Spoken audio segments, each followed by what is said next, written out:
আমি বললাম তো আমি স্কুলে যাবো না।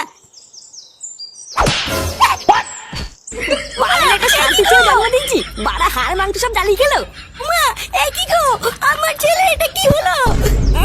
মাগি, আমার ছেলে এটা কি হলো? গোদার বাল একটা বাচ্চা ছেলেকে রেডি করতে পারে না, শুধু ঘরে বসে বসে গেলাই শিখেছে। তাড়াতাড়ি ওকে রেডি করে দাও। থেকে থেকে আর সময় পেলেন না, একেবারে পুজোর মুখেই নিয়ে এলেন। আসলে স্যার ছেলের পেটটা না একটু খারাপ হয়ে গেছিল, বুঝলেন তো। মানে যেখানে সেখানে পক করে দিচ্ছিল আর কি। সেই জন্যই এতদিন নিয়ে আসতে পারিনি, আজকে নিয়ে এসেছি।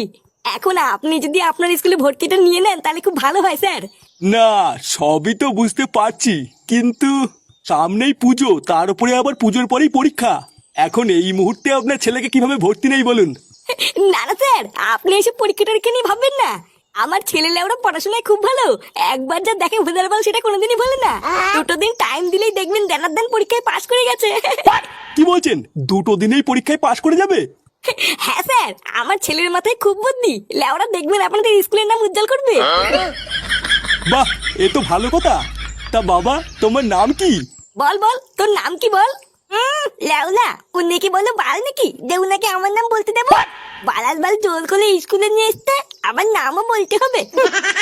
আপনার ছেলে এইসব কি বলছে? মানে না না স্যার, তেমন কিছু না। আসলে বাচ্চা মানুষ তো, তাই ওই আর কি। তাহলে ওই কথাই রইলো স্যার, কালকের থেকে ছেলেকে স্কুলে পাঠিয়ে দেবো, ঠিক আছে? আচ্ছা আচ্ছা, ঠিক আছে।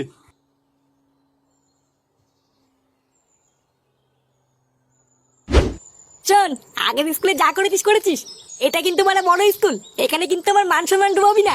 আর হ্যাঁ, এই যে আজকে ভর্তি করে দিয়ে গেলাম, কালকের থেকে কিন্তু রোজ স্কুলে আসবি। ভোতা সবাইকে দেখিয়ে দিবি তুইও আমার ছেলে, তুইও পারিস।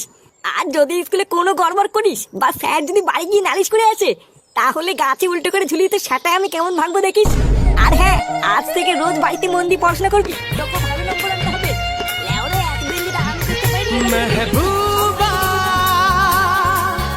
মেহবুবা। কিরে লেওরা, আমি কি বলতে তুই শুনতে পাচ্ছিস? শুনতি তো?